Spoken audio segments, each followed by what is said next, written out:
Frankenstein, unreasonably cold weather, and tons of lava. What do these things have in common? They all trace their origins back to Mount Tambora. This volcano in Indonesia had such a massive impact that the aftermath could be felt in Switzerland even a year later. And these spots are thousands of miles apart. Soon, we might be facing something similar again. Stick around, because I'm about to reveal the exact spot where the next eruption is expected to happen in 2025. Back in 1815, Mount Tambora erupted with unprecedented force, sending a colossal cloud of fine particles into the atmosphere. This cloud reflected sunlight, leading to global cooling and even the year without a summer in 1816. Temperatures plummeted, crops failed, and families worldwide faced food shortages, compounded by various health issues. Fun fact: Frankenstein appeared because of abnormally cold weather in the summer of 1816. The author got stuck indoors in Switzerland and wrote this story to pass the time. But that is the only positive aftermath. In England and Ireland, people struggled to find food. The crops were too bad that year, and this year without summer cost them lives, all because of the eruption in Indonesia. While many other volcanoes have erupted since then, none have had consequences as dramatic as Tambora. However, climate professor Marcus Stoffel from the University of Geneva believes potential serious eruptions aren't just a matter of luck, it's only a matter of time. So it's up to us. We can sit back and wait for the inevitable, or we can start preparing today. This future eruption will happen in a world that's vastly different from the one in 1815. Not only is our planet more densely populated now, but we've also experienced irreversible changes that affect our daily lives. Now, if you think volcanoes are always the bad guys, think again. They've actually played a crucial role in shaping our planet. They help with land formation, atmospheric development, and climate modulation. Just look at Yellowstone, for example. When thick lava oozed to the surface, it spread across the landscape and transformed the area forever. When volcanoes blow their tops, they release a mix of lava, ash, and gases, including carbon dioxide. But don't worry, compared to the emissions from fossil fuels, the amount from volcanoes is pretty tiny. What scientists are really keeping an eye on is sulfur dioxide, because it can have a big impact on our climate. When a major volcanic eruption happens, it can send sulfur dioxide soaring into the stratosphere, which is about 7 miles up in the atmosphere. Once there, it transforms into tiny aerosol particles that scatter sunlight, helping to cool the planet. This cooling effect isn't immediate though. Those particles can hang around for a couple of years and even circulate all around the globe. Nowadays, we've got special equipment to monitor sulfur dioxide emissions from space. Take Mount Pinatubo in the Philippines. During its eruption in 1991, it released around 15 million tons of sulfur dioxide. Now, while that's a lot, it wasn't quite as massive as the eruption of Tambora. Still, Pinatubo managed to lower global temperatures by about 0.5 degrees Celsius for several years. Tambora, on the other hand, dropped average global temperatures by about 1 degree Fahrenheit. I know what you might be thinking. That's not much, but trust me, it makes a difference. If the planet warms up by just 1 degree Fahrenheit, it could really mess with sea levels. Experts think we might see a rise of up to 8 inches by the end of this century. This could wipe out a lot of farmland and coastal habitats, which would be a huge blow to many communities.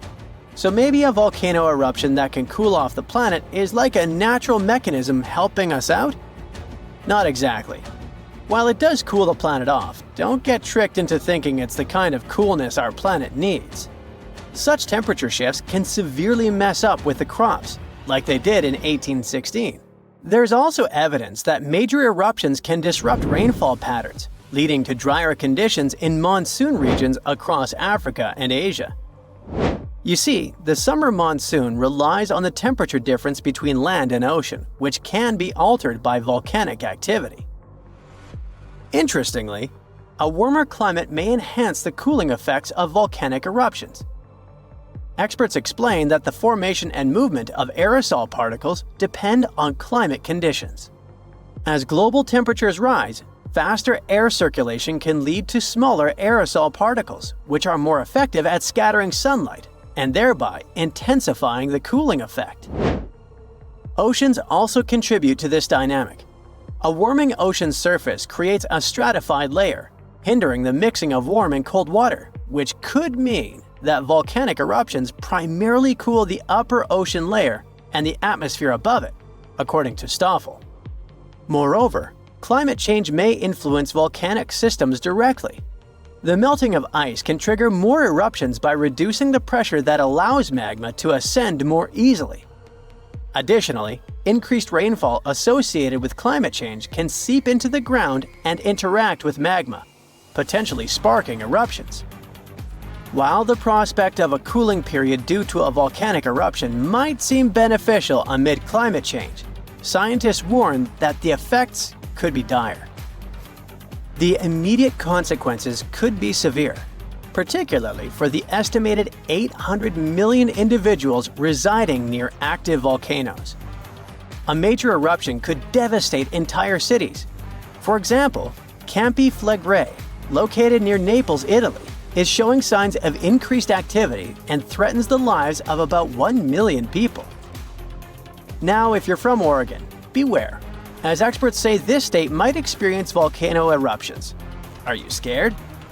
Don't be. It's actually not as scary as it seems. Let me explain why. There are more than 80 volcanoes in Oregon, but we're not interested in a single one of them because it's an underwater volcano that is likely to erupt in 2025. Axial Seamount is the most active volcano in the Pacific Northwest, yet it remains largely unknown to the public due to its location approximately 300 miles offshore and nearly a mile beneath the ocean surface. While its upcoming eruption is expected to pose no threat of a tsunami or significant land-based earthquakes because of its depth and distance from the Cascadia Fault, the data gathered from studying its eruptions can enhance our monitoring of potentially more hazardous volcanoes. Let's call it a friendly eruption, shall we? In reality, predicting eruptions is a complex endeavor. We often encounter alarming headlines, such as, "Yellowstone is about to erupt." Should we take these claims seriously? Not really. Yes, Yellowstone sits atop an active supervolcano that has experienced 3 major explosive eruptions in the past 2.1 million years. The last eruption occurred approximately 70,000 years ago, with the most significant explosion taking place around 631,000 years ago, forming the massive Yellowstone caldera. Naturally, many people are curious about whether Yellowstone will erupt again and when that might happen. Fortunately, scientists are employing new techniques to delve into these questions. A recent study suggests that Yellowstone is unlikely to experience another major eruption anytime soon. The reason is that the magma beneath the park is divided into a network of separate chambers. While there is a substantial amount of magma present, it's not sufficiently interconnected to support an eruption. Previous studies proposed that the existence of a massive layer of magma beneath Yellowstone, but these latest findings change that notion. To gain a clearer understanding of the subterranean dynamics, researchers utilized a technique called magnetotellurics, which employs Earth's natural electromagnetic fields rather than seismic waves. Since magma is a good conductor of electricity, this method is particularly effective for mapping molten rock and comprehending underground activity in volcanically active regions. By using magnetotellurics, scientists created a detailed map of the magma under Yellowstone, enabling them to make more informed predictions about future eruptions. But what will happen if an eruption similar to Mount Tambora occurs? By and large, there will be huge climate chaos. Yeah, the best scientists are looking for the solution should it really happen, but they don't have it yet. So technically, we're not ready for the second Mount Tambora. But for now, we're pretty much safe. No major eruptions are predicted. Whew! Oh boy, Scientists predict a volcanic eruption that is likely to be one of the most destructive in the history of our species. There's a 1 in 6 chance of it happening in this century, and it could seriously change the climate even more and put millions of lives in danger. Back in January 2022, the Hunga Tonga Hunga Ha'apai volcano erupted in the South Pacific Ocean, creating a huge explosion. It sent tsunamis all the way to Japan, North America, and South America. Tonga itself was hit hard, with damage costing nearly 20% of the country's entire economy. Now, researchers at the Niels Bohr Institute in Copenhagen have studied ice samples from Greenland and Antarctica, and their findings are worrying, predicting potential global volcanic disaster. They say there's a real chance of a much bigger eruption, a whopping 10 to 100 times larger than Tonga's. In the past, eruptions this size used to change the climate and even cause civilizations to collapse. Despite future volcanic eruption risks, experts say the world isn't prepared at all. Michael Cassidy, a volcanologist from the University of Birmingham, warns that no sufficient effort is made to handle a disaster like this. He says that NASA and other space agencies spend billions on asteroid defense. At the same time, a volcanic supereruption is way more likely than an asteroid impact. And right now, there's no global plan for dealing with a massive eruption, even though it's likely to be far more destructive. The last magnitude 7 eruption happened in 1815 at Mount Tambora in Indonesia. Then, thousands of people lost their lives in just a few days. The disaster also disrupted weather and caused food shortages worldwide, affecting millions. That eruption was the biggest in recorded history. It blasted a massive cloud of particles into the sky. Those particles blocked sunlight, cooled the planet, and caused worldwide chaos. The year after the eruption became known as the Year Without a Summer. Temperatures plummeted, crops failed, famine spread, and a cholera pandemic broke out, leading to tens of thousands of lost lives. A shocking fact, the eruption may have even inspired Mary Shelley to write Frankenstein while stuck indoors during the unusually cold summer of 1816 in Switzerland. Now, since then, many volcanoes have erupted, but none have matched Tambora's scale. Now, over 200 years later, scientists warn that there's a new supervolcano threat. Another massive eruption could be on the way, and the world might not be ready for it. So, while scientists seriously discuss the likelihood of the next volcanic eruption, experts are calling for urgent action to prepare before it's too late. So the thing is, a massive volcanic eruption today could be even more devastating than the Year Without a Summer. Unlike back then, we're already dealing with all kinds of weather changes and a more fragile global system, which could make the effects even worse. Dr. Michael Rampino, a geological scientist, warns that the world is more unstable now, and it means that a modern-day mega-eruption could have even more severe consequences. But this time, greenhouse gases from fossil fuels may make the aftermath of such an eruption even colder instead of warmer. So we're talking about volcanic activity endangering humanity. Dr. Thomas Aubrey, a volcanologist, found that in a hotter, more turbulent atmosphere, the sulfur dioxide gas released by a volcanic eruption would spread faster and farther than in the past. This gas forms sulfate aerosols, which reflect sunlight and cause global cooling. Because these tiny particles would be more evenly distributed, they'd have a stronger cooling effect than in 1815. Another atmospheric scientist at Cambridge explains that the size of these airborne particles matters. It affects how they absorb sunlight, and in a future warmer climate, an eruption could make the surface cooling stronger by 15%. At the same time, there are still many unknowns. Scientists from the University of Geneva say that we're only beginning to understand the full impacts of such an event. It's also difficult to precisely estimate future volcanic eruption risks, since we have very little data on older eruptions. So, to understand past volcanic activity, researchers analyze ice cores from Greenland and Antarctica, as well as ancient tree rings. Those act as historical records of weather changes. These measurements suggest that several eruptions in the past few thousand years temporarily cooled the planet by about 2 to 2.5 degrees Fahrenheit. One of the most catastrophic examples is the 1257 Somalis eruption in Indonesia, which was so powerful that it likely triggered the Little Ice Age. It was a period of global cooling that lasted for hundreds of years. More recently, the 1991 Mount Pinatubo eruption in the Philippines slightly cooled Earth for a few years. Because this eruption happened in the satellite era, scientists were able to measure exactly how much sulfur dioxide was released and how it affected the atmosphere. But even with modern tools like satellites and seismic instruments, scientists still have difficult times forecasting the next big volcanic eruption. Luckily, even though we can't predict the exact timing, we can study worst-case scenarios to help authorities prepare. This includes creating evacuation plans and stockpiling food in case of global crop failures caused by volcanic cooling. The changes in weather patterns might make volcanoes more active. Melting glaciers can reduce pressure on underground magma, which will increase the chances of an eruption.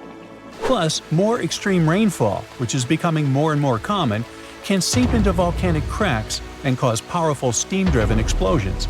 It can affect both active and dormant volcanoes.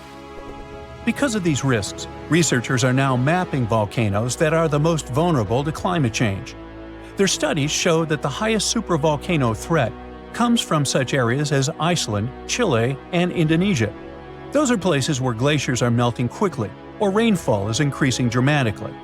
A 2022 study found that 716 volcanoes worldwide, that's about 58% of all known active above-ground volcanoes, could be triggered by extreme rainfall, increasing the likelihood of another mini ice age.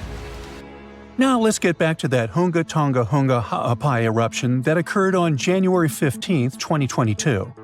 Scientists have confirmed that it created the highest plume ever recorded. The volcano, located underwater in the South Pacific, sent an ash cloud 187,000 feet high. That's higher than any previously recorded eruption. What makes this eruption even more remarkable is that it was the first to ever reach the mesosphere. It's the third layer of Earth's atmosphere. The mesosphere begins at about 160,000 feet above Earth, where meteors start burning up and creating shooting stars. To measure the plume's height, researchers from the University of Oxford and RAL Space used data from 3 geostationary weather satellites. Before this, the record for the highest volcanic plume was held by Mount Pinatubo's 1991 eruption in the Philippines, which reached 131,000 feet high. Interestingly, this kind of measurement was only possible thanks to modern satellite technology, and a decade ago, no one would have been able to do this.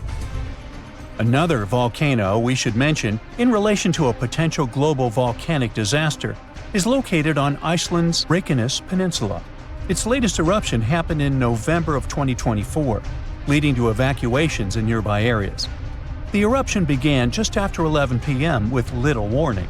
The volcano released orange lava from a nearly 2-mile-long fissure. Authorities ordered evacuations for about 50 homes and guests staying at the Blue Lagoon Spa Resort, a popular tourist destination southwest of Reykjavik. While air travel was not affected, officials still warned of potentially dangerous gas emissions spreading across parts of the peninsula, including the nearby town of Grindavik. Grindavik, home to 3,800 residents, has repeatedly witnessed volcanic activity, and past eruptions even damaged its infrastructure and forced evacuations.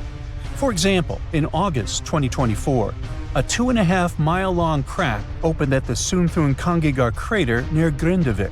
It led authorities declaring a state of emergency as lava flowed in multiple directions. Fortunately, Iceland's meteorological office reported that the latest eruption was significantly smaller than the one in August. Geophysics experts conducted aerial surveys and figured out that the situation appeared less intense than the previous eruptions. These days, Grindavik is not at risk, but the possibility of further developments cannot be ruled out. Scientists predict more volcanic eruptions. The ground shakes beneath you. The pictures rattle on the walls. You hear a rumble off in the distance. Then, boom, a deafening explosion. The shockwave blasts through the windows and sets off car alarms. You duck under the dining table for cover, but then you remember you live not far from a supervolcano in the middle of a tropical jungle. So, staying in one place isn't a good idea. The shaking finally halts. You take this chance to peek outside and see a giant cloud of smoke covering the sky. It's lunchtime, but you wouldn't know it. The sun is completely veiled and darkness falls. The power's out in the whole city. In this darkness, you see red molten lava shooting from the sky and spilling on the rim. You run outside along with dozens of your neighbors. Your priority right now, find safe shelter and fast. You think about taking the car, but with everyone running on the road, that's a no-go. So you run on foot where the crowd is going. Supervolcanoes are in a league of their own when it comes to natural disasters. Surprisingly, it's not all about size or height. A volcano is dubbed super if it erupts more than 240 cubic miles of magma. That's more than enough to overfill Lake Erie. It must also have a history of erupting and a magnitude of 8 on the Volcanic Explosivity Index. The largest active volcano on Earth is Hawaii's Mauna Loa. It's so big, it would cover the entire state of Rhode Island plus some. And next time you see a commercial plane flying high in the sky, remember that 30,000-some-foot altitude is about as tall as Mauna Loa is from base to summit. It's technically taller than Everest when you measure it like that, yet it's not considered a supervolcano. So you're running along the dark road not knowing and barely seeing where to go. Then, all of a sudden, a massive flaming boulder smashes through the bridge in front of you.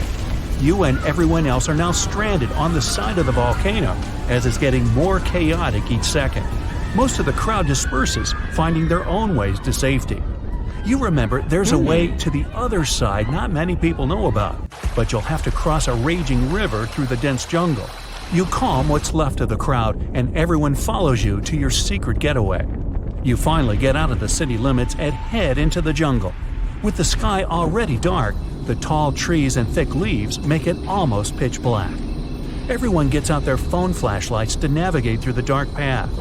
You all need to stick together and make sure nobody gets lost. Suddenly, fiery rocks strike the trees not far from you. Everyone jolts and tries to rush ahead, but nowhere is safe when it's raining scalding fire all around. You and your group have to pick up the pace or else. Imagine a typical avalanche or mudslide, very dangerous situations on their own. Now, imagine an avalanche of lava rocks and lava sliding down a mountain instead of mud. That's what's making its way towards you right now. More and more people catch up with your group and bring news that the entire neighborhood is submerged in lava. It's traveling quicker than you thought. You can never really predict how fast a lava flow will be until you see it. It all depends on how thick it is and how steep the mountain slope. Lava can move slowly at about 20 feet a minute, a fraction of the average person's walking speed. Or it can flow as fast as 30 miles per hour, which even the fastest person on Earth can't outrun. But the lava isn't even the most dangerous problem. If you didn't have protection, the gases spewing from the eruption would fill your lungs, and those spread faster and further than the lava flow. Your eyes and throat would be itchy. You'd get a headache, dizziness, increased heart rate, difficulty breathing. The worst would be passing out from the lack of oxygen. Luckily, everyone managed to grab their gas masks before leaving their homes. You're now entering the treacherous terrain of the jungle and the danger zone. Everyone's phone batteries are giving out one by one, so your vision is even more limited. The terrain is tougher and you can't hear any sounds from the river. At this point, you're not even sure if you're going the right way. But your instincts tell you the deeper you go, the safer you'll be. The path is muddy, and the vines are hindering everyone's movements. That's when you hear something big running through the jungle. It's coming up on you fast. You can't see a thing until it's right up on you. A bear! And there goes a rhino. Wild cats, domestic cats, dogs, different creatures of all sizes and species. They all come running through the jungle right past you. You and your fellow humans aren't the only ones fleeing from the eruption. The rumbling is still going on. Before you know it, a shower of fire rocks strikes right behind you and ignites parts of the jungle. There's no going back. Everyone picks up and runs for it. You hear thunder in the distance. A flash of lightning lights up the dark sky. You think, finally, some rain to wash away this fiery nightmare. But that's not a regular storm brewing. These giant smoke clouds can mimic a thunderstorm under similar conditions.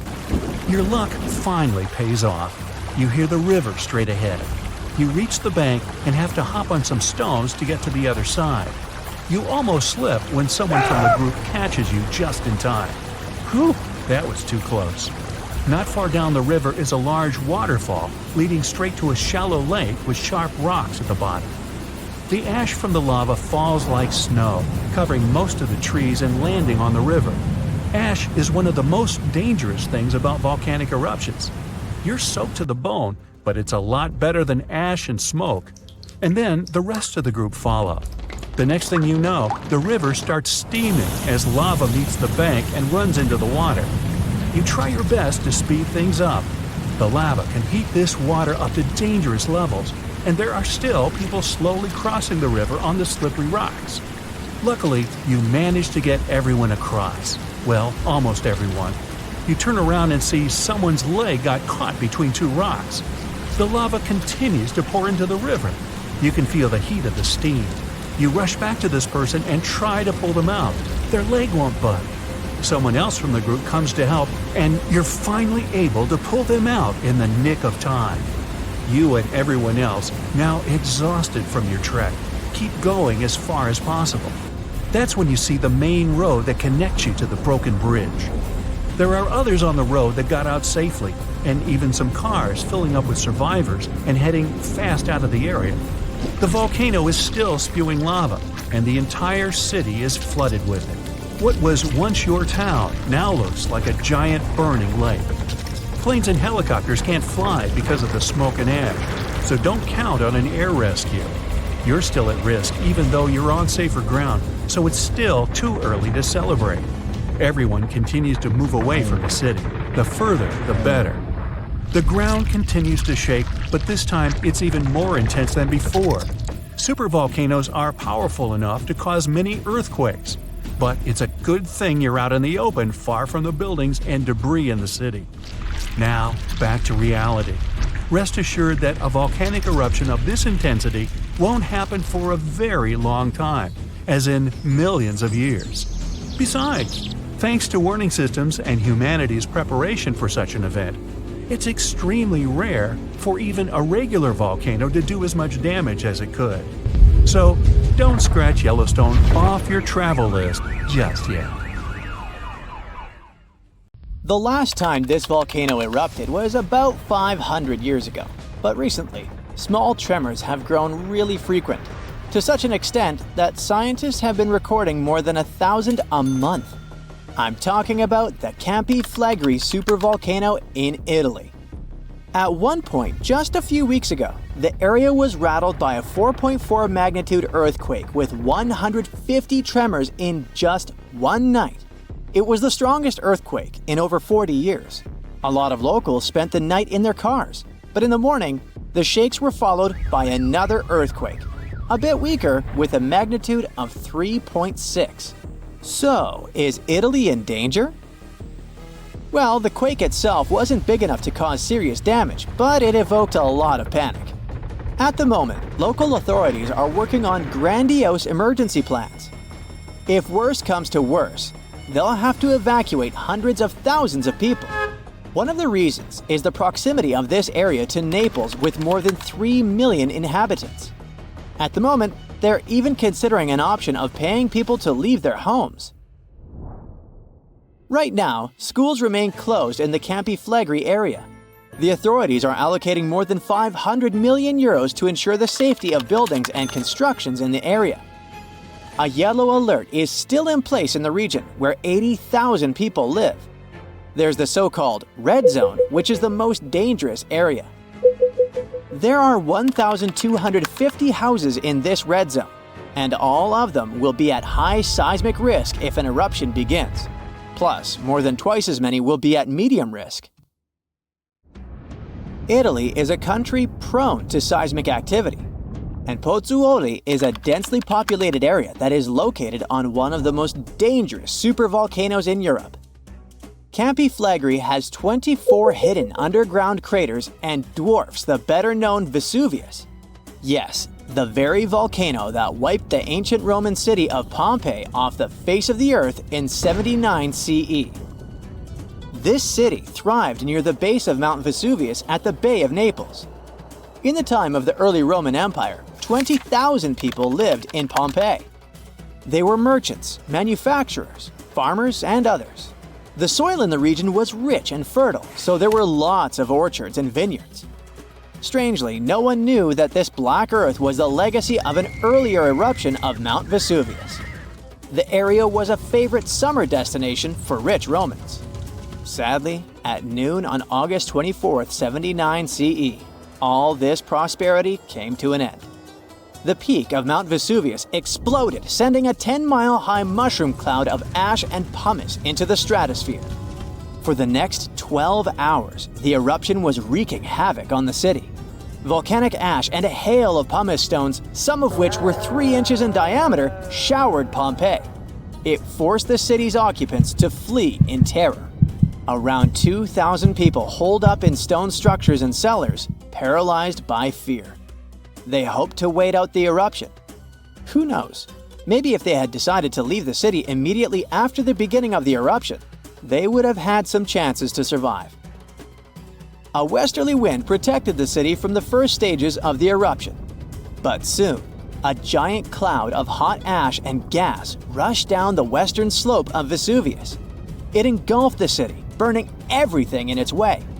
This disastrous cloud was followed by a flood of volcanic mud and rock, which completely buried the city.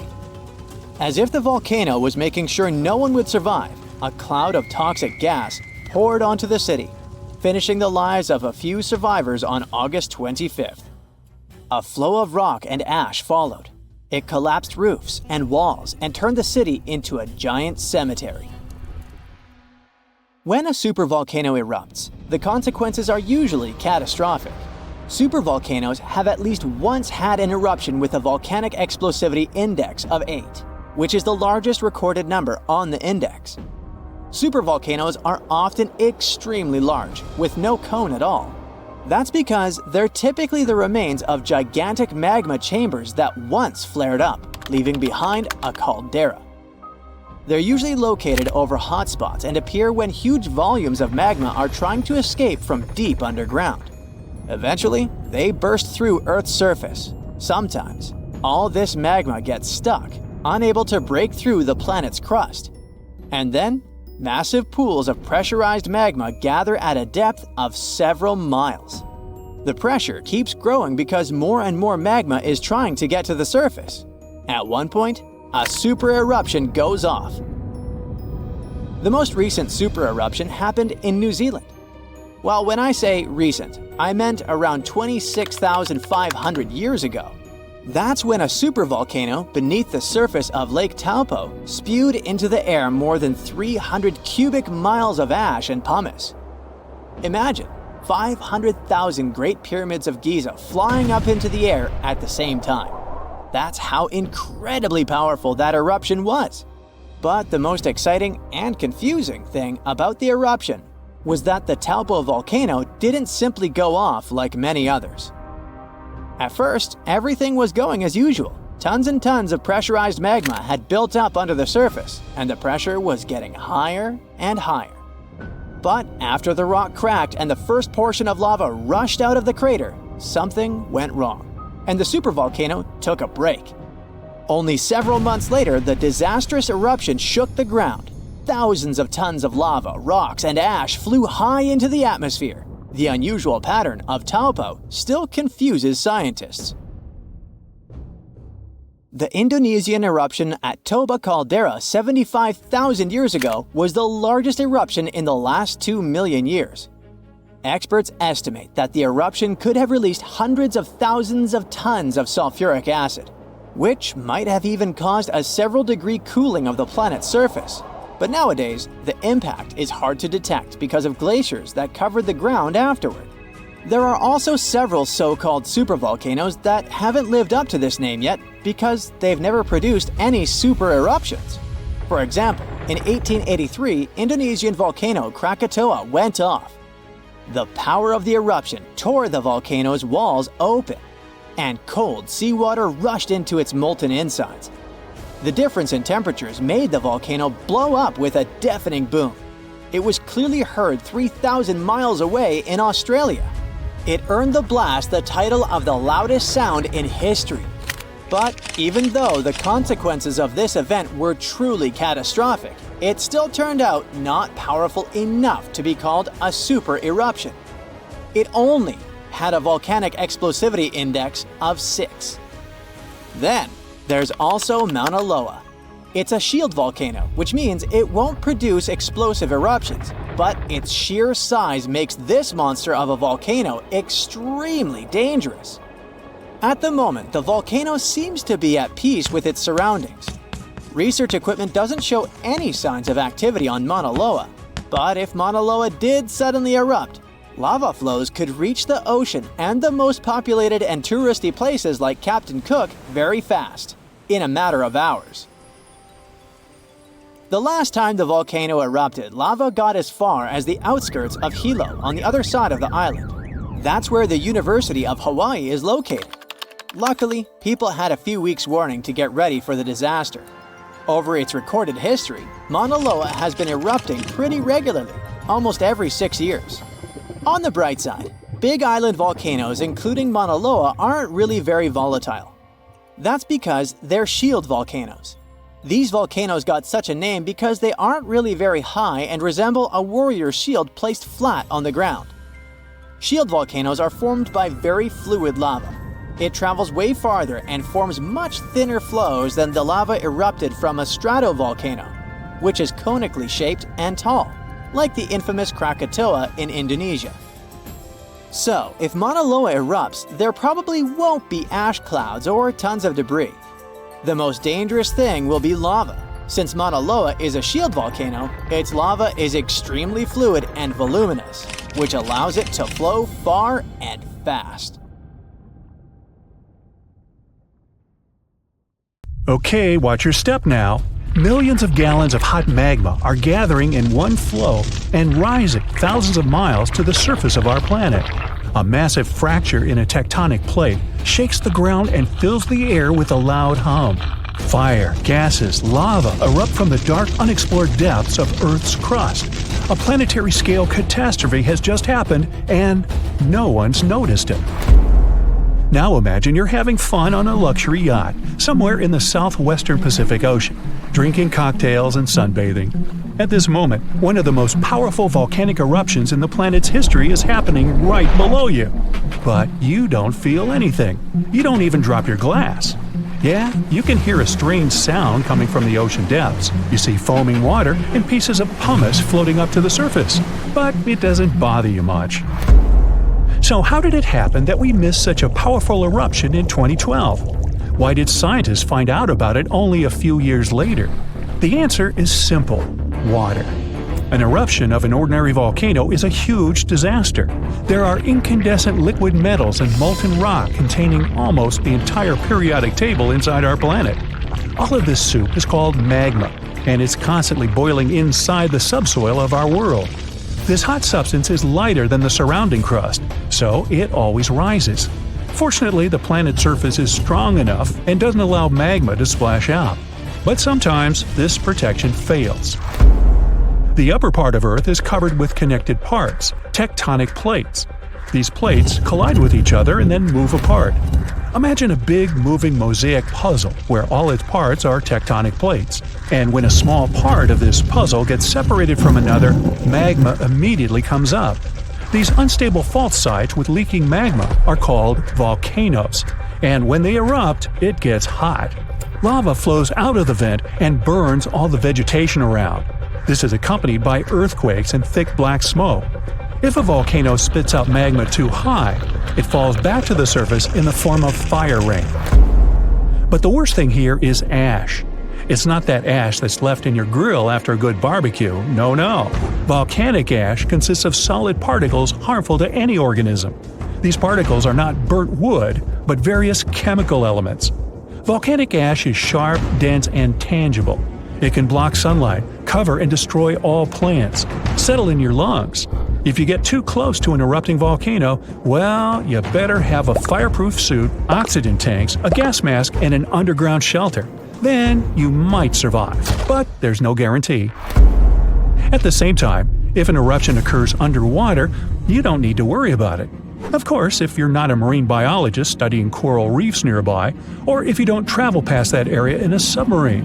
In that case, boy, you're in trouble. When an underwater volcano erupts, this shakes a colossal area, heats the water, destroys the seabed. But almost nothing happens at the surface. The enormous pressure of millions of gallons of water suppresses the destructive power of the volcano. Molten rocks shooting out of Earth's crust get pressed against the seabed. Yeah, a submarine swimming by would be thrown off course and might collide with solidified lava. Fortunately, no such cases have ever been recorded, but it can easily become a reality because underwater eruptions happen pretty often. More than 70% of all volcanic activity occurs underwater, and almost no one notices it. In most cases, these volcanoes immediately fall asleep after they erupt and never wake up again. But in 2012, something happened, and scientists couldn't ignore it. Big pieces of pumice, the size of a van, began floating up in the southeastern Pacific Ocean. These rocks covered about 154 square miles. There were thousands of them. They looked like a group of unknown floating mini-islands. Volcanic stones were scattered in the ocean over the area twice as large as New Zealand. Scientists determined the full scale of the disaster with the help of deep-sea sonar devices. They studied the seabed at a depth of 4,000 feet for a long time and found 14 craters from which magma had flowed during the eruption. The seabed was covered with frozen lava flows and tons of ash. The researchers found that more than a third of the erupted volcanic material surfaced and was scattered all over the place. The rest remained at the bottom. This wiped out all marine life in the area. It seemed that this eruption was one of the largest in the entire history of observations. But in 2019, researchers discovered something even more significant. That was an underwater volcano 3 times higher than the Eiffel Tower. According to scientists' calculations, it ejected between 30 and 1,000 times more molten rock than the previous volcano. This monster had been feeding from the world's deepest magma reservoir we know about. Seismic activity here was so devastating that it destroyed everything around. Fortunately, not for long. After any eruption, life reappears like a phoenix rises from the ashes. And it's not just a figure of speech. Volcanic ash and lava around the volcano contain many useful mineral elements. All of them nourish the soil and help microorganisms develop on land and in the water. For this reason, there's usually so much vegetation, flowers, and trees around volcanoes. And underwater volcanoes can eventually form islands. This is a long process that ends with the appearance of a massive piece of land above the water surface. To understand how this happens, you need to go back millions of years. So, let's go. See this underwater volcano? There are sea dinosaurs, giant sharks, and ancient fish swimming around. Now, the seabed starts shaking. The volcano releases tons of magma and ash. The water pressure immediately pushes all this stuff back to the bottom. The eruption can continue for a long time. The released magma raises the seabed. After hundreds, maybe 1,000 years, a new eruption begins. New magma flows create a new layer above the previous one. Over millions of years, layer by layer, the volcano is growing. It's slowly rising, thanks to constant eruptions. Of course, with time, some volcanoes go dormant, but this one continues to erupt. And then, one day, the volcanic rock reaches the surface and an island emerges. After many more years, the volcano can fall asleep. After this, life is likely to appear on the island. Grass, flowers, trees, animals. The area that was once ruined seabed is swarming with life now. Volcanic islands have unique ecosystems because they develop separately from all the continents. Observing such islands helps scientists understand how life on Earth evolves. New species of birds, animals, insects can live on these chunks of land. Hundreds of islands around the world appeared thanks to eruptions of underwater volcanoes.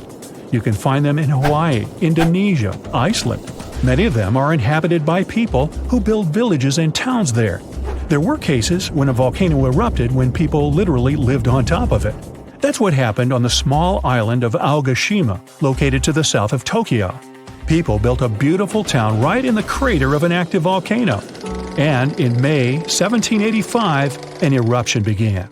Nobody expected this to happen. At some point, thousands of birds rose in the air and flew away from the island. Then the ground began to shake. A heavy, low sound shook the air. Thick smoke appeared above the top of the green volcano. The crater started spitting dirt, huge rocks, and red-hot pieces of magma into the sky. The disaster lasted several weeks. People somehow managed to evacuate. Then, finally, the volcano calmed down. After that, a long process of recovery started. The inhabitants of the town rebuilt houses, roads, infrastructure. More than 200 years have passed since that moment, and during this time, the volcano never woke up. And despite the risk of a new eruption, people continue living there. The population is growing. Many people from other cities and countries come to live there. The main reason everyone loves this place is that it looks like a paradise. Nobody wants to leave the island. There are thermal springs where you can bathe, dense jungle with many beautiful animals and trees. The soil is rich, and you can grow tasty fruit and vegetables there. The water near the coast is swarming with fish. Every day, you can enjoy the incredible landscapes of the island. Seismological services constantly monitor the situation and watch the volcano's activity, listening for a rumble that may someday come again. Imagine standing in the middle of Europe 40,000 years ago. The landscape is rough, cold, and unforgiving. Fast food is scarce, and there's no internet. Suddenly, from out of the woods steps a figure, stocky, strong, and with a face that is quite unusual. This human looks similar to us, but something about them is different. Their brow is heavy, their nose is broad, and their body seems to be built to fight nature itself. Well, congrats! You've just met a Neanderthal. You might have thought that Neanderthals were basically ancient humans, but that's not really true. We come from the same genus called Homo, but we, all modern humans, belong to one same species called Homo sapiens. However, there used to be lots of human species before, and Homo neanderthalensis was just one of them. And they actually were kind of cooler than us. So what in the world has happened to them? Neanderthals lived for a long time, for about 360,000 years, across Europe and parts of Asia. 40,000 years ago, the place we now call southern Italy was sitting on top of a huge disaster, a massive supervolcano called Campi Flegrei. This big boy is huge, about 9 miles wide. That's about 10 to 20 minutes in a car to get across it all. But there were no cars then, remember? At the time, it was quiet for a while, but one day, suddenly, it blew in what became one of the biggest volcanic eruptions Europe had seen in 200,000 years. The catastrophe was so crazy that ash, gases, and debris altered the climate across the entire continent. What comes next is usually called a volcanic winter. Average temperatures drop, the sky gets darker, and life becomes even harsher than it already is. The eruption, known as the Campanian Ingembrite, caused Europe to cool by as much as 7 degrees Fahrenheit. Doesn't sound like much? Well, the drop of even 1 degree would cause winters to become harsher, causing horrible snowfall, rains, and floods. Crops would struggle to grow, leading to food shortages. The weather would go wild, too, with storms and droughts. Hey, kind of like now. Except multiply this by 7. Events like these caused some huge chaos in modern times. You can imagine what it did to the Neanderthals. But in reality, a simple volcanic eruption shouldn't destroy an entire species, right? Well, yes. The truth is, the Neanderthals were already hanging by a thread back then, and all because of us. They've been in a tough spot for a while. They lived in places that are now parts of Europe, Western Asia, and the Middle East. Modern humans, us Homo sapiens, entered Europe and were giving them some serious competition for food and shelter. Homo sapiens were sneaky dudes, better at finding food, easily adapting to different environments, and using more advanced tools. We were pushing Neanderthals out, trying to get the same resources. We literally made their extinction a slow and very unpleasant process. So, while the volcano definitely made things worse, it wasn't their only problem, and they didn't completely disappear after the eruption. Some of them hung on in isolated places, like Gibraltar, for another 12,000 years. That's because it's likely most of the severe cooling actually happened farther east, away from where the Neanderthals were trying to survive, and it didn't hit their homes as hard as we thought. In fact, the eruption may have even helped them. at least for a while. Some scientists say that the volcanic fallout might have slowed down modern humans' expansion into Neanderthal territory and gave the poor fellas a little more time to survive. So, the Campi Flegrei eruption was a nasty event, but it only delayed the inevitable. Campi Flegrei is a wild card. It's also known as the Fields of Fire. The air itself there is thick with legend. The Greeks and Romans believed this volcano was the gateway to the underworld. Even an ancient Roman poet, Virgil, mentioned this in his famous story, the Aeneid. The hero Aeneas must descend into the underworld, and this place is exactly where he starts. Back in the day, this landscape was full of Roman villas, spas, and fish ponds. The elite had the time of their lives there. What they didn't know, though, was that they were standing on treacherous ground that could go crazy at any moment. The Campi Flegrei is not your typical volcano. You'd imagine a single towering peak, but the landscape looks deceivingly calm, with small features popping up here and there. But if you flew above it, the sight would be insane. A gigantic circular basin, peppered with volcanic cones and craters, like scars from the Earth's violent past. The danger here lies in its subtlety. The ground beneath your feet is constantly shifting, even when you don't notice it. Every so often, the land rises, only to sink again, sometimes by several feet, as magma or gas moves beneath the surface. It's incredibly creepy. The risk is almost invisible. The Campi Flegrei is a massive depression formed by two colossal volcanic eruptions. One of them was the one that cooked Neanderthals, and another happened 15,000 years ago. The most famous eruption, though, happened in the 16th century, and it was horrifying. The year was 1538. For years, the people of Paswali had noticed something unsettling. Land that once sat below the waves was slowly rising. What was once the sea had become new ground. Rumblings from deep within the earth were terrifying, but had become a normal part of life. Earthquakes started in the early 1530s, small at first, but in just 8 years, they became the norm. Until one day, on September 28th, horrifying tremors shook the ground. By the next evening, as the sun dipped below the horizon, a massive crack ripped open the earth near the ancient Roman town of Trippergoli. From this gash spewed fire, smoke, and a rain of volcanic ash miles away. It was thick and muddy, likely mixed with underground water. The ground trembled as hot pumice rock was thrown high into the air. And then a new mountain began to rise from the land. This was the birth of what we now call Monte Nuovo. Eventually, things seemed to calm down, as if the earth was catching its breath. For days, things seemed quiet. Locals relaxed a bit. They began to approach the new mysterious volcano, a crater with something that resembled boiling within it. People visited it like a new attraction. But then, just days later, the disaster struck again. At night, without warning, a new mountain went wild. A blast from the southern flank hurled scoria, chunks of jagged volcanic rock, into the air. This one was fatal for 24 people. The debris found afterwards was huge and coarse. For centuries after, the only signs of life from the Monte Nuovo were small fumaroles, jets of gas seeping from the earth. But then, even those faded away.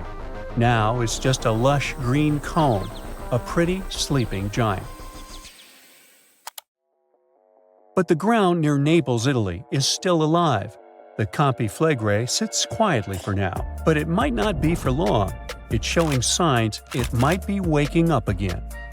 This supervolcano looks like a hellish landscape, with its boiling mud pits, geysers, and steam vents. Romans and medieval Christians once believed it was a gateway to the underworld, and who can blame them? What's spooky is that recently scientists detected unusual activity under the surface. In 2012, Italian authorities raised the alert level on the volcano from green to yellow, meaning that it needs close monitoring. There are certain changes that usually happen before an eruption. The magma below starts releasing gases, which could weaken the rock above, eventually triggering a disaster. Unfortunately, no one can predict exactly when or if it will erupt. But if it does, The consequences could range from a minor inconvenience for locals to a global catastrophe. Its last tiny eruption happened in the 16th century, and it wasn't too bad. But if history repeats itself, like it was with Neanderthals, we're all cooked. An eruption like that could lead to global cooling, crop failures, and widespread famine. Right now, a group of scientists is trying to get a clearer picture of what's happening beneath the surface. The Campi Flegrei Deep Drilling Project is working to drill a 10,000-foot borehole, hoping to check out the magma chamber up close. But at least for now, the supervolcano remains quiet, and let's hope it stays that way. Phew, you could finally send that last report for the day and breathe out. The weekend is around the corner. But just when you're about to hit send, you're alarmed by the low rumbling under your desk. Is it the light rail passing by? Unfortunately, that's not the case. It's a volcano speaking. What, here? In Arizona? That's right, the ground keeps shifting under Arizona, reminding us that Earth is alive. No panic though. Let's arm ourselves with some context. 20 American states have extinct, active, and dormant, currently sleeping, volcanoes. Among such states, you can find California, New Mexico, Nevada, Utah, and Colorado. On the bright side, Arizona's volcanoes are dormant at the moment, but it doesn't mean they won't go off in the near or not so near future. Now, how about traveling to Arizona to check the traces of its active volcanic past? They dot the desert landscapes of this state like spots dot a Dalmatian. There are entire volcanic fields southwest of Phoenix, east of Douglas, near Flagstaff, north of Kingman, and near the Mexico border. The most worrying thing about these fields is that even though they're not active at the moment, eruptions in this region might happen every 1,000 years or so. Well, the time seems to be up. The last powerful and destructive volcanic eruption occurred around 1,000 years ago at the Sunset Crater. Oh, this place is worth paying more attention to. And we will, but a bit later. First, we have to talk about hotspots. No, not that place where you can surf the web. In our volcanic context, a hotspot is a place where insane amounts of heat melt the overlying crust, Earth's thin outer layer, and form volcanoes. This heat rises from the mantle, which is located between our planet's dense, superheated core and the crust. Want to see an example of this type of volcanism? Welcome to the Hawaiian Islands. The Big Island has its active volcanoes because, at the moment, it's situated on top of the Hawaiian hotspot. The older Hawaiian Islands were once there too, but later they drifted off towards the northwest. It happened because that's where the oceanic crust on top of which they sat, namely the Pacific Plate, moved. Now, look at the world's ocean basins. Yes, they're literally dotted with islands that sit on top of hotspots, like Hawaii, Iceland, Samoa, the Galapagos. Those are probably the most famous examples. But don't think that continents can't host hotspots. They can, but those are far less common. One of the most famous continental hotspots is, I bet you know it. Yep, the one beneath the Yellowstone caldera. By the way, the caldera is a vast volcanic crater, especially one formed as a result of a massive eruption that led to the collapse of the mouth of a volcano.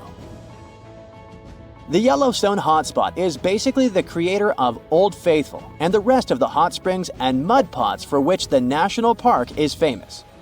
Speaking of Old Faithful, let's make a small detour and pay more attention to this wonder of nature. It's one of the most well-known geysers in the world. People have been coming from all over the globe to see it for more than a century. The cool thing about this geyser is that the likes of it can only form under very specific conditions. That's why they're pretty rare.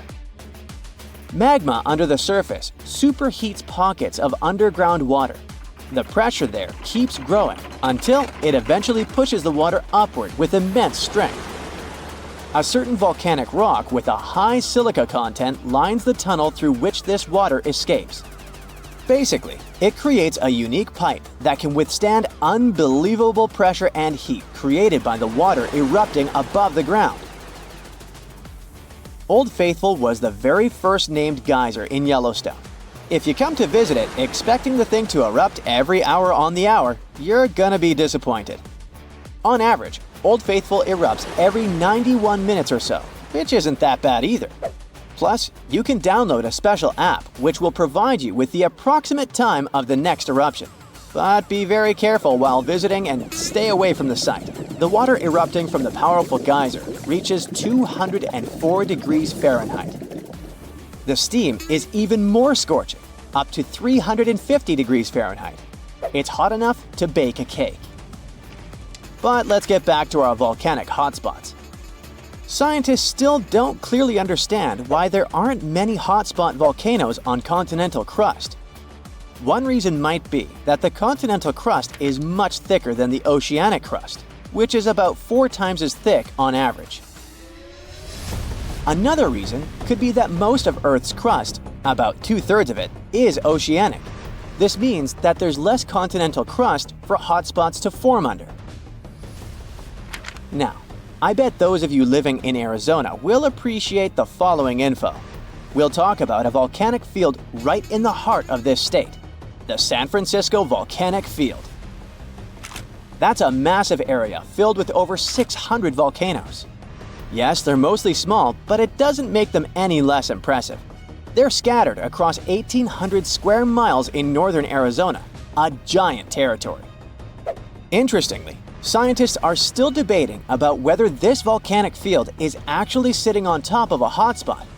But one thing they agree upon, the volcanoes in this area get younger as you move east. And this pattern matches up with the North American plate moving west over what could be a stationary hotspot beneath the surface of our planet. Cool, huh? The volcanic hullabaloo in that area started around 6 million years ago. So, in geological terms, it's relatively young. As for the most recent eruption, it happened less than 1,000 years ago. The Sunset Crater, which I mentioned before, the one near Flagstaff, is the most famous vent from that eruption. The Sinagua people had to leave their homes at Wupatki Pueblo because of the eruption.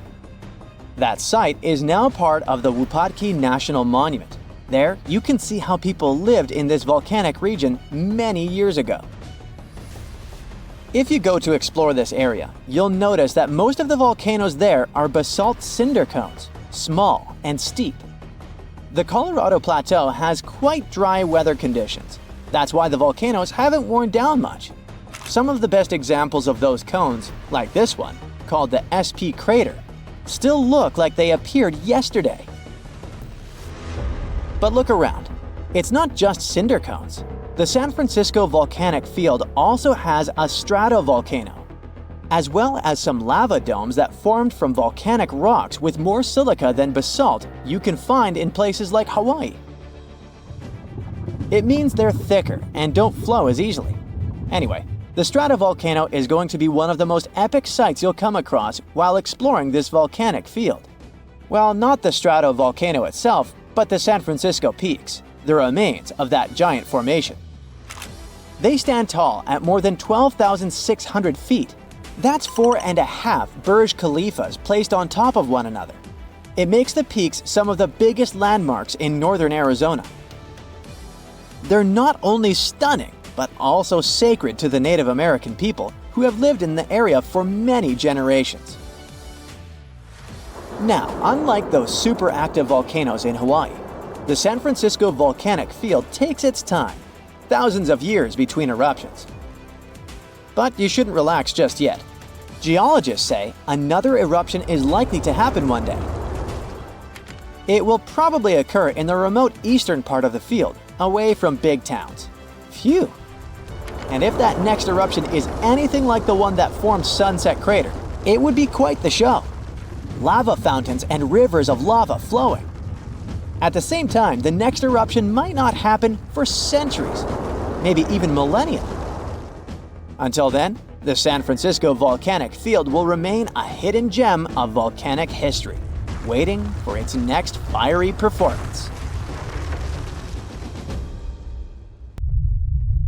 Whoa! Earth's surface is shaking. Long cracks split the ground open. Lava rivers are rapidly flowing down the slopes. Deafening noise is filling the air. Rocks and other debris are flying high up. Clouds of volcanic gas and ash cover the sky. Now, this is not a plot of a blockbuster disaster movie. It's what happens when supervolcanoes decide to erupt. But this is likely not the scenario that will take place when the world's largest volcano, Mauna Loa, decides to finish its long nap. In 2021, scientists were sure it would happen soon, but so far, nothing. The volcano's seismicity keeps increasing and then going back to normal, but you never know when this giant will finally come back to life. That's why experts have been monitoring geological activity on Hawaii's largest island for quite some time. The Big Island of Hawaii is made up of 5 volcanoes, including the most active on the planet, Kilauea, and the largest, Mauna Loa. This gigantic thing makes up almost half the landmass of the island. And what lava Kilauea emits in one day, Mauna Loa could spew out within 20 minutes. That's what it did in 1984. While Mauna Loa's smaller sibling has been throwing tantrums for a while, the giant has been slumbering ever since its last eruption. But very recently, the Hawaii Volcano Observatory has recorded more than 200 mini-earthquakes below Mauna Loa. It likely means an increased flow of magma down there. Good morning! The volcano might be waking up. Or not. If Mauna Loa did suddenly erupt, lava flows could reach the ocean and the most populated and touristy places, like Captain Cook, very quickly, in a matter of hours. In 1984, the last time the volcano erupted, lava got as far as the outskirts of Hilo on the other side of the island. That's where a campus of the University of Hawaii is found. Luckily, people had a few weeks' warning to get ready for the disaster. These days, locals have special go bags ready with the most important stuff, including documents and money. Such precautions can come in handy in case of an emergency evacuation. Even though most Mauna Loa eruptions have so far only affected the summit area, several of them sent lava all the way down to the ocean, and you never know how powerful the next eruption will be. Now, what is the highest mountain on Earth? Mount Everest, you say? Well, it depends. From seafloor to the summit, Mauna Loa is 1,000 feet taller than the famous Himalayan peak. The volcano is so big, it makes the Pacific plate it's sitting on literally slump under its weight. Scientists say that when this monster of a volcano erupts, the volume of lava coming out per unit will be life-threatening. Over its recorded history, Mauna Loa has been erupting regularly, almost every 6 years. And even though the last eruption of the volcano occurred about 40 years ago, scientists are certain it'll happen again. Now, remember the scene I showed you at the beginning? Well, you can relax. It's not likely to happen with Mauna Loa. The thing is, big island volcanoes, including Mauna Loa, aren't very volatile. That's because they're shield volcanoes. These volcanoes got such a name because they aren't really very high and resemble a warrior's shield placed flat on the ground. Shield volcanoes get formed by very fluid lava. It travels farther and forms much thinner flows than lava erupted from a stratovolcano, which is conically shaped and tall, like the infamous Krakatoa in Indonesia. So if, or should I say when, Mauna Loa erupts, there probably won't be ash clouds and tons of debris. The most dangerous thing will be lava. Since Mauna Loa is a shield volcano, its lava is extremely fluid and voluminous, which allows it to flow far and fast. Using theoretical vent maps, experts from the Hawaii Volcano Observatory have made charts of possible lava flows. They're kind of worried about earthquakes clustering at high rates. It likely means that lava is on the move under the surface. 500 to 600 earthquakes per day are a serious reason to be on high alert. On the other hand, it doesn't necessarily mean a disaster or inevitable eruption. Around a decade ago, several earthquakes that happened at the same time signaled that something was happening under Mauna Loa. But an eruption didn't occur. Instead, half the volcano shifted a bit to the south. This way, it probably gave more room to magma so that it had enough space to stay beneath the surface. Now, let's get back to the catastrophic eruption we saw at the beginning of the video. That's what often happens when a supervolcano erupts. Those are volcanoes that have at least once had an eruption with a volcanic explosivity index of 8, which is the largest recorded number on the index. Supervolcanoes are often extremely large, with no cone at all. That's because they're typically the remains of gigantic magma chambers that once flared up, leaving behind a caldera. They're usually found over hotspots. Supervolcanoes can produce super eruptions, and when they do, they blow more than 240 cubic miles of ash, molten rock, and hot gases up into the air. In other words, 4 super eruptions could fill the Grand Canyon to the brim. Supervolcanoes get formed when gigantic volumes of scorching hot magma are trying to escape from deep underground. This magma rises close to the surface but can't break through Earth's crust. That's why a huge pressurized pool of bubbling magma gathers at a depth of only several miles. The pressure keeps growing because more magma is trying to get to the surface until, bam, a super eruption occurs. The most recent super eruption happened in New Zealand. Well, when I say recent, I mean around 26,500 years ago. Nah, I wasn't around then. That's when a supervolcano beneath the surface of Lake Tahoe spewed into the air more than 300 cubic miles of ash and pumice. Imagine 500,000 Great Pyramids of Giza flying up at the same time. That's how incredibly powerful that eruption was. But the most exciting and confusing thing about the eruption was that the Tahoe volcano simply didn't go off like many others. At first, everything was going as usual. More than 200 square miles of magma had built up under the surface, and the pressure was getting higher and higher. But after the rock cracked and the first part of lava rushed out of the crater, something went wrong, and the supervolcano took a break. Only several months later, the disastrous eruption shook the ground, and thousands of tons of lava, rocks, and ash flew high into the atmosphere. But the age of supervolcanoes isn't over. The most infamous of them all is probably the one in Yellowstone National Park. This giant handles at least 3 mega-powerful eruptions, and who knows how many smaller ones. If this monster erupted anywhere as strongly as it did 2.1 million years ago, it would spit out more than 588 cubic miles of red-hot material. You can probably picture it more vividly if I tell you that this volume is comparable to 65 million Capitol rotundas in Washington, D.C. piled together. Wow. Anyway, scientists are sure that Yellowstone doesn't present any danger these days. For an eruption to happen, magma inside must be at least 50% molten. With the Yellowstone caldera, this number is just 5 to 15%. But of course, Yellowstone isn't the only supervolcano on our planet. There's also New Zealand's Tahoe you already know about, Japan's Eri Caldera, California's Long Valley, Indonesia's Toba. Any of them can one day produce a super eruption. There are also several so-called supervolcanoes that haven't lived up to this name yet because they've never produced anything like a super eruption. For example, in 1883, Indonesian volcano Krakatoa went off. The power of the eruption tore the volcano's walls open, and cold seawater rushed into its molten insides. The difference in temperature made the volcano blow up with a deafening boom. It was clearly heard 2,000 miles away in Australia. It earned the blast the title of the loudest sound in history. But even though the consequences of this event were truly catastrophic, it still turned out not powerful enough to be called a super eruption. When we think of active volcanoes, one region comes to mind: the Ring of Fire in the Pacific Ocean. 3/4 of Earth's volcanoes sit within this belt. Compare the area to Australia, which doesn't have any volcanic activity. The old continent of Europe is also calm, or at least we like to think so. Can you guess what the most active volcano in Europe is? If you thought of Mount Etna on the island of Sicily in Italy, you were right.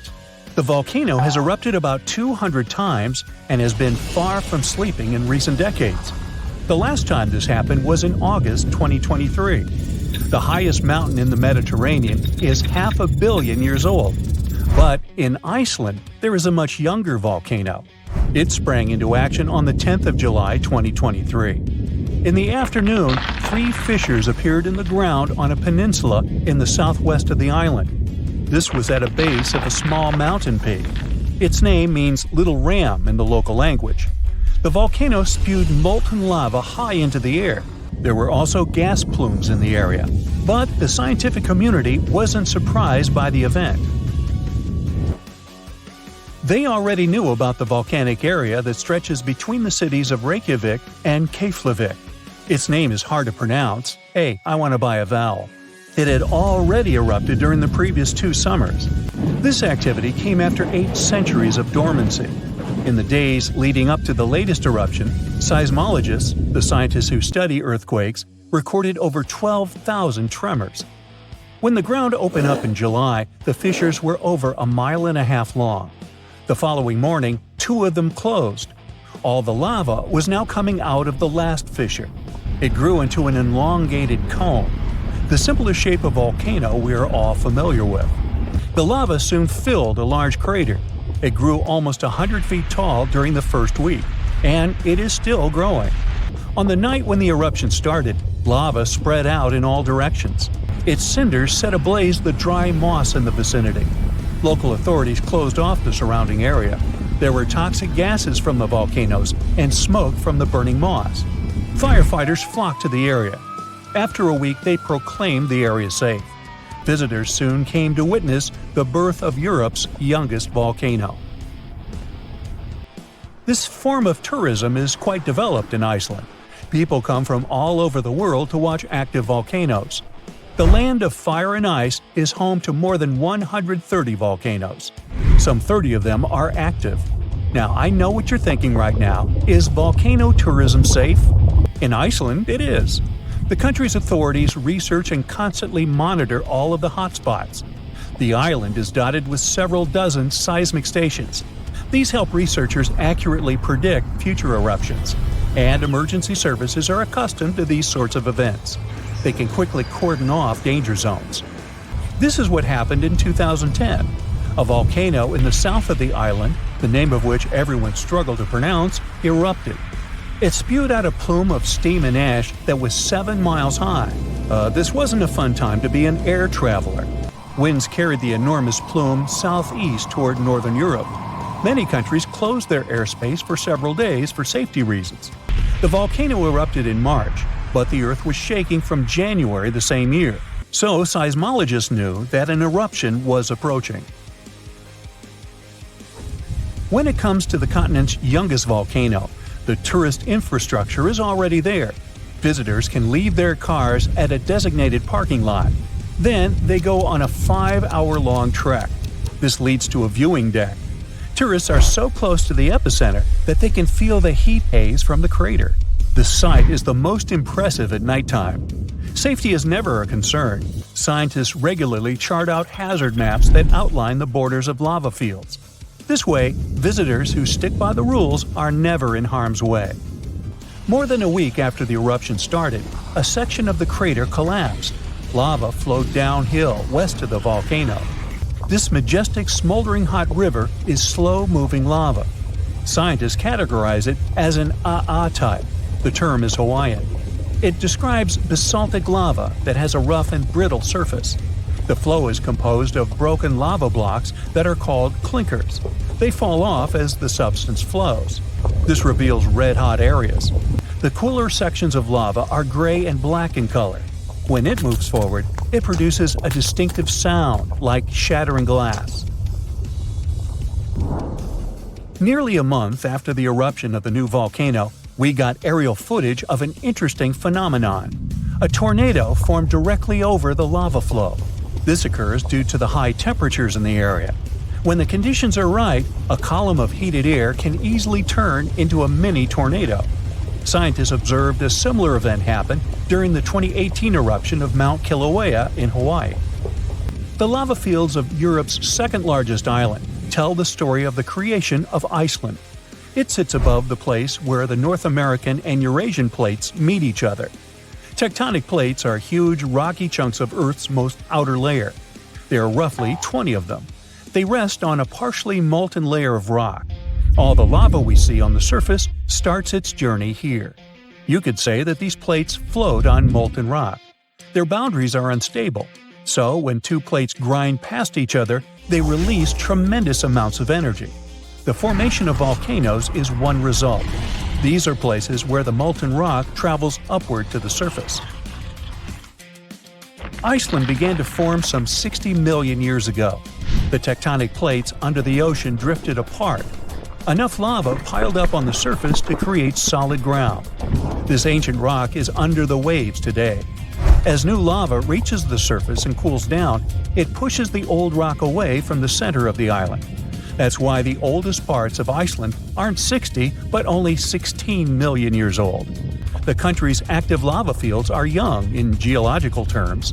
Some of them are under 1,000 years old. Scientists consider the island a hotspot for volcanoes, pun intended. Nearly a third of the basaltic lava that reaches the Earth's surface in recorded history came from Icelandic eruptions. Fissure swarms, like the ones before the 2023 eruption, cover 30% of the Nordic country. For this reason, only a quarter of the island is inhabited. Norse Vikings were the first people to settle in Iceland at the beginning of the 10th century. Nature threw them a loud welcoming party. Just a few years after their arrival, they witnessed one of the greatest volcanic eruptions in history. Vikings came from a region without volcanoes, so they had no clue as to what was going on. Today, Icelanders are used to such events. This is good because their homeland is entering a new era of volcanic activity. Volcanologists suspect that recent events are an introduction to decades of more frequent eruptions.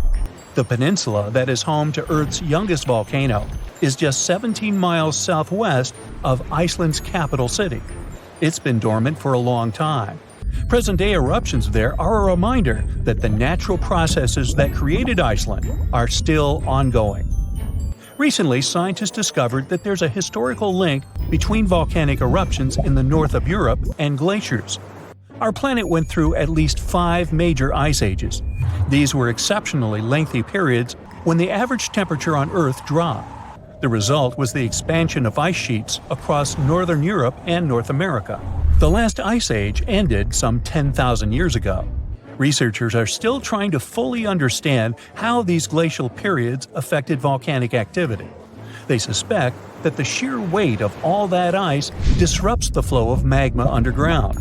When glaciers retreat, the pressure is lifted. This makes it easier for lava to flow upward to the surface where it bursts.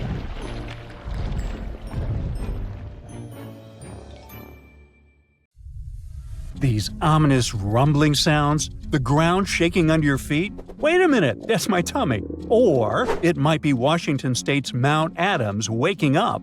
It's the largest volcano in the state by both area and volume, and it's recently started to show signs of life after staying silent for thousands of years. Scientists have noticed an alarming uptick in seismic activity around the mountain. And since the last eruption here happened between 3,800 and 7,600 years ago, humanity was still in the Stone Age at that time. This sudden chattiness has scientists, let's say, curious. The U.S. Geological Survey has hurriedly installed temporary seismic stations around Mount Adams to keep an eye on the situation. At the same time, they reassure the public there's no need to panic. Mount Adams doesn't reach the height of the better-known Mount Rainier, and still it covers a massive area, making it Washington's largest active volcano. Interestingly, records show that before September of this year, Mount Adams had experienced an average of just one small earthquake every 2 to 3 years since 1982.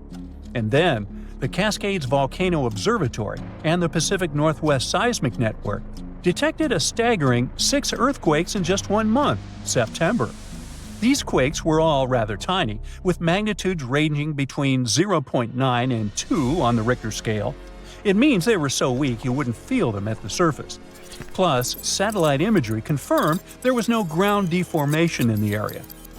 Now, at the moment, the USGS keeps Mount Adams alert level at green or normal, so we shouldn't worry about the ground opening and swallowing towns and cities. But the most recent seismic blips have encouraged the agency to install additional equipment for more precise monitoring. Such an expanded network will help scientists notice even the smallest earthquakes, which will help them understand what's happening under Mount Adams. This extra equipment might also shed light on whether this recent activity is a signal of future eruptions or just a random anomaly. If Mount Adams eventually erupted, it would likely produce slow-moving lava flows rather than explosive eruptions like Mount St. Helens. After all, past eruptions have only led to lava flows that travel just a few miles from the volcano, so that's not what we'd need to worry about. A much more dangerous thing would be lahars. These are mud flows that can happen when volcanic ash, rock, and melted ice mix during eruptions. Lahars have occurred near Mount Adams without even eruptions. Rock, weakened by hydrothermal processes at the volcano's summit, suddenly broke loose, creating fast-moving, destructive mud flows. Exactly for this reason, the USGS categorizes Mount Adams as a high-threat volcano. While it doesn't erupt frequently, it still poses serious risks to nearby settlements. Another volcano we should carefully watch is Katla in Iceland. It's one of the country's most powerful and dangerous volcanoes. It last erupted over a century ago in 1918, but if it erupts again, it could be 10 times as powerful as another Icelandic volcano whose name I can't pronounce. See? That one erupted in 2010, completely disrupting air travel all over Europe. An eruption of Katla could release large amounts of sulfur dioxide, which could form sulfate aerosols in the atmosphere. Such aerosols reflect sunlight, which could even cause temporary global cooling. This phenomenon often followed catastrophic volcanic eruptions in the past. Although eruptions are common in Iceland, Katla's ash cloud would likely shoot higher into the sky and cover larger areas of Europe than that other one did. It would ground flights and negatively affect economies. If Katla erupted, it would also harm agriculture, water supplies, and air quality. In 2014, scientists noted that a large eruption could even cause a tsunami that might travel along Iceland's south coast and out to sea. But the potential impact of such a tsunami is still unclear. Katla tends to erupt on a regular schedule every 40 to 80 years, which means that another eruption is statistically very likely soon. That's why Katla remains under close scientific observation. The Canary Islands' Cumbra Vieja erupted recently in 2021, reminding people of its destructive potential. The lava flow from this eruption was devastating. It covered whole neighborhoods and flowed into the ocean, destroying more than 3,000 homes. Thousands of people had to be evacuated. But the craziest thing? Even though the damage was significant, scientists believe it could have been far worse. A massive eruption of Cumbra Vieja could have caused the volcano's entire western flank to collapse into the Atlantic Ocean, triggering a mega tsunami. This hypothetical tsunami could have potentially created waves hundreds or even thousands of feet high. They could have flooded coastlines around the Atlantic Basin, including parts of the US and Europe. Luckily, recent studies claim that a collapse of that scale is unlikely. But even though the chance of a mega tsunami is low, scientists still think it's wise to prepare for possible eruptions because there's a chance of extensive damage. The lava flows that occur at this volcano tend to be extensive and dangerous to both human life and the infrastructure on the island. If you decide to travel to Ecuador, you should be wary of Cotopaxi, one of the most active volcanoes in this country. It's been rumbling with minor eruptions since 2022. While these eruptions have been relatively small, Cotopaxi has a great potential for a major eruption, and it has scientists on high alert. If Cotopaxi erupted on a large scale, it could produce a massive ash cloud over 12 miles high, threatening the lives of around 200,000 people in the neighboring area. A serious danger is Cotopaxi's snow-capped summit. It would melt super rapidly in a major eruption. It could lead to destructive floods and landslides that would flow down the mountain and potentially reach populated areas. This combination of volcanic activity and glacial floods makes Cotopaxi a high-risk volcano. A powerful eruption could occur soon, or it could be years or even decades away. But monitoring efforts are in place to catch any warning signs. The next volcano we should watch out for is already infamous, Mount Vesuvius. Its catastrophic eruption in 79 CE destroyed the Roman cities of Pompeii and Herculaneum. Its last eruption occurred in 1944, but Vesuvius remains highly active and poses a great risk to nearby Naples, one of Italy's largest cities. A large eruption would threaten over 3 million people. Many of them live in the vicinity or even directly on the slopes of the volcano.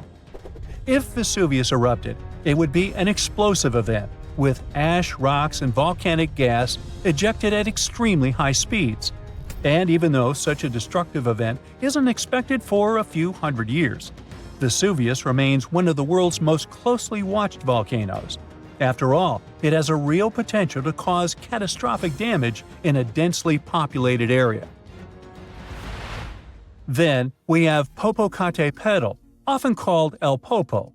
It's one of North America's tallest active volcanoes, which lies about 40 miles from Mexico City. Exactly this proximity to a metropolitan area with a population of 22 million people makes Popocatépetl especially hazardous. A large eruption could send a massive ash cloud over Mexico City, causing widespread disruptions.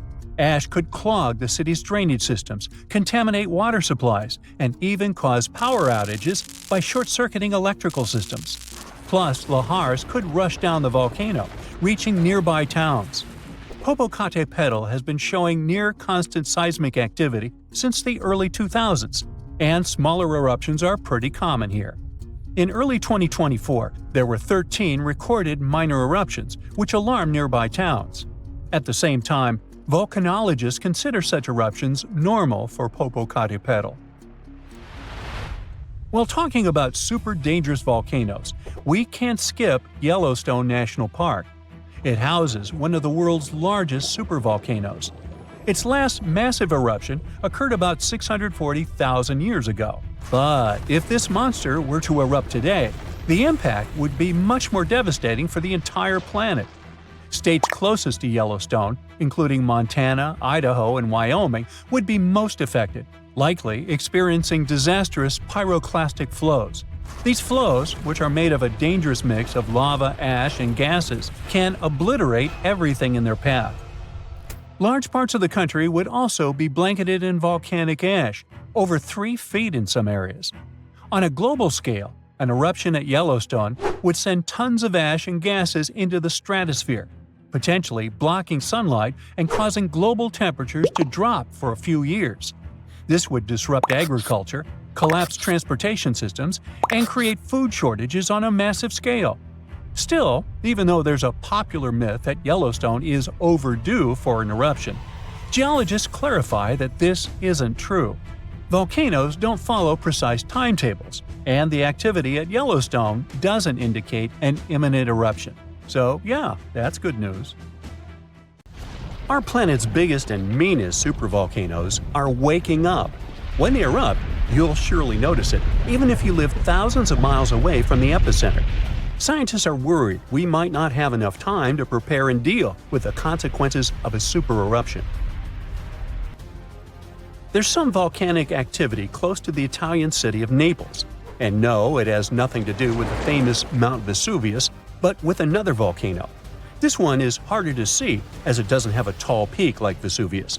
But don't let this bad guy trick you. It could be way more dangerous than its giant neighbor. It does have a huge crater that's about 8 miles wide.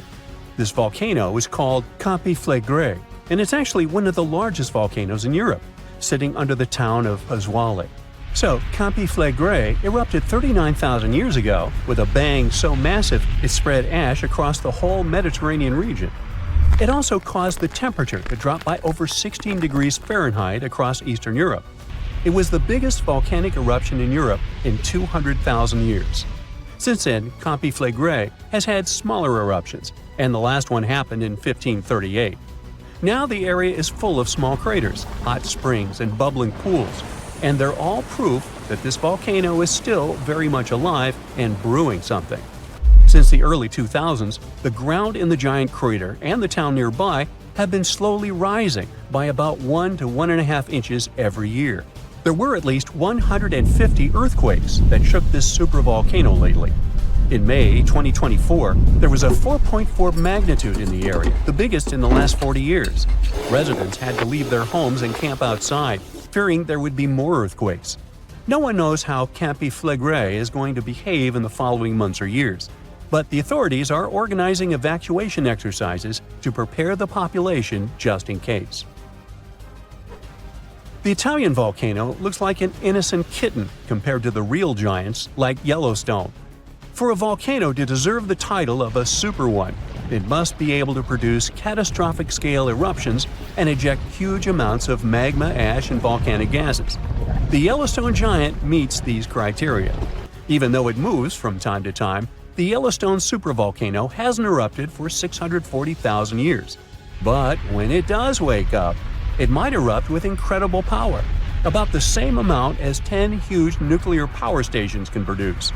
Under the ground, beneath Yellowstone, there's a super hot area full of molten rock called magma. As more magma moves into a big space called a magma chamber, the ground above starts to swell or rise. When the magma cools down, the ground falls.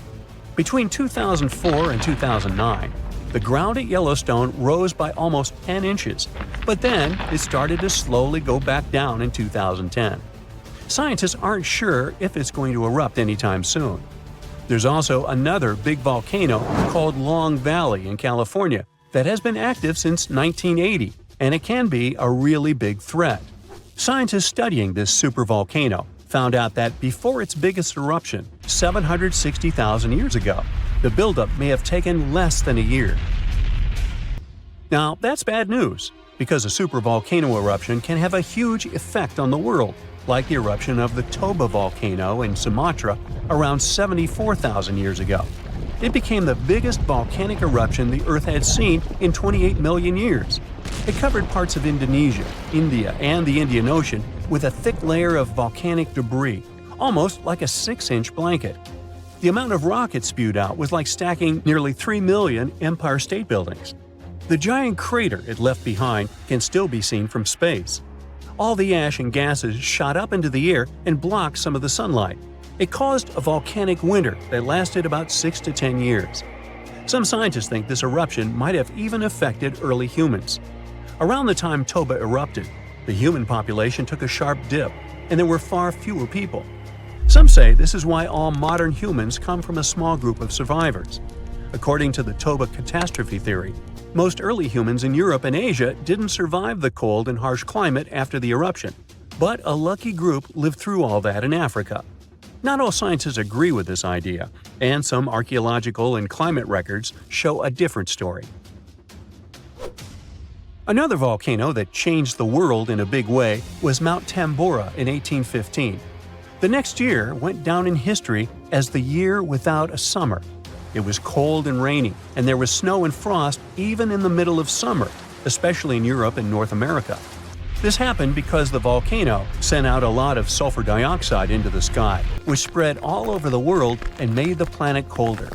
When Tambora erupted, it caused huge tsunamis that smashed homes and took the lives of around 10,000 people. Afterward, about 80,000 more people passed away because of the consequences the eruption had caused in the world.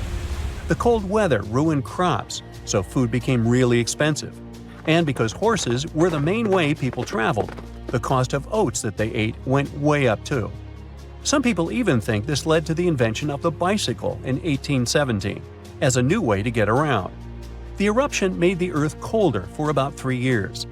Now, even though the Tambora eruption was so powerful, Krakatoa, another volcano in Indonesia, stole the show when it erupted in 1883. It was just easier to spread information about it through telegrams and photos. Its final blast was the loudest recorded sound in history, and people could hear it on 10% of the entire Earth's surface. The eruption started a tsunami, with waves about half as tall as the Statue of Liberty. Now, if we only had 12 months to prepare for a supervolcano eruption, it would be really hard to store enough food and get ready. But don't panic just yet. Supervolcano eruptions are very rare, and the last one happened 26,500 years ago in New Zealand. Scientists think that a super eruption happens once every 100,000 years on average. But the sad part here is that the Earth doesn't follow a perfect timeline. There could be clusters of super eruptions with shorter gaps between them and then longer quiet periods. Since there have already been 2 super eruptions in the last 100,000 years, there's always a chance one could happen again sooner than we expect. Plus, although there are places like Yellowstone and Long Valley where we expect volcanoes to erupt, there are less obvious possible hotspots. In Chile, there's a volcano called Laguna del Maule that has erupted in the past and left behind a huge crater. Over the last 20 years, the ground there has been swelling really fast, rising up to almost 1 foot a year. Some people are worried that this could be a sign of a big eruption coming. But scientists say there's not enough magma yet to cause a super eruption. In Bolivia, the Jutarancu volcano is also acting up. It's part of a group of volcanoes that have caused super eruptions in the past. Since the 1960s, the ground around Jutarancu has been lifting, but the last eruption was 250,000 years ago. Even though the magma might be rising, it's not enough to worry about just yet. The chances of a super eruption happening during our lifetime are 1 in 1,400, which is pretty low, so you don't need to worry too much. But just like someone wins the lottery every week with very small chances, a super eruption could happen sometime in the future, and when it does, we'll need to be prepared. The ground suddenly starts shaking. Clouds of gas start forming in the sky, making it dark during broad daylight. Bits of the ground start swelling, lifting, and even collapsing. These are the telltale signs of a volcano that is bound to erupt. And this is what could easily happen again with Mount Spur. It's only about 75 miles from Anchorage, one of Alaska's busiest cities. More than half of the population of the northernmost state of the US live there. There's also a huge amount of air cargo that passes through its international airport daily. So anytime a volcano this close to such a vital hub begins to get restless, people start paying attention. Just FYI, approximately 350 million people in the world live within the danger range of an active volcano. That means that around 1 out of 20 people live in an area at risk of volcanic activity. Alaskans probably wish that Spur's reawakening was fiction, but it's actually true. The Alaska Volcano Observatory picked up on several of these "I'm about to erupt" signs from Mount Spur. So much so that they raised the alert level to yellow, which means unrest above normal background levels. Spur erupted twice in the 90s, and it was pretty intense. If we were ranking volcanic eruptions on a scale from 1 to 10, these eruptions would rank a 6 or 7. Not that terrible, but still worth 10 to 17 million in damages. However, these numbers are nothing compared to Alaska's 1988 Redoubt eruption, another volcano that erupted and summed up a staggering $345 million in damages. Mainly because its ashes hit aircraft engines, such as the KLM 747 that lost power after all its engines went off due to the ashes. If people weren't paying attention to Alaska's unstable geology before that, well, they surely started to after it. When you think of the hazards of volcanic activity, the first thing that might possibly pop in your mind is Pompeii, Italy. Of course, that's the worst-case scenario, a city being engulfed by lava. Spur may seem innocent compared to Vesuvio, but it still took its toll. The last time it erupted in the 90s, and it threw volcanic aerosols over 60,000 feet into the atmosphere. Let's get our science straight here. Think of volcanic aerosols like liquid particles that are released into the atmosphere during an eruption. These particles are usually created when gases from a volcano, such as sulfur dioxide, combine with water and other particles that exist in our atmosphere. These aerosols can actually cool the Earth's surface since they reflect sunlight directly back into space. And that's not the worst part. It can stay in the atmosphere for several years after an eruption, causing lots of health issues. The eruption unleashed blazing fast avalanches of hot gas and ash called pyroclastic flows, along with thick, muddy floods known as lahars. Oh, and there were also the massive volcanic boulders. These rock chunks were huge, some over 3 feet long, and they blasted out from the volcano like nature's cannonballs, landing more than 6 miles away. All that volcanic heat melted part of a nearby glacier, kicking off debris flows that dammed up the Chakachatna River and created a whole new lake along the valley. Some good came out of Spur's first eruption, though. The main lesson was, volcanic monitoring pays off. The local monitoring was able to reduce the economic damage done by the eruption, especially for a city that has an intense air traffic. Spur is deemed as dormant for the moment, but it could go off anytime soon. You see, volcanoes are classified as active, dormant, or extinct, depending on how much action they're putting on. If it's still active, it's still rumbling and erupting somewhat regularly. Dormant means it's had some recent activity, but it's still lying low for now. And extinct, that's when it's been quiet for such a long time that we figure it's done for good. One of the US's most dangerous active volcanoes is Mount St. Helens. This volcano is actually responsible for the most powerful eruption in US history.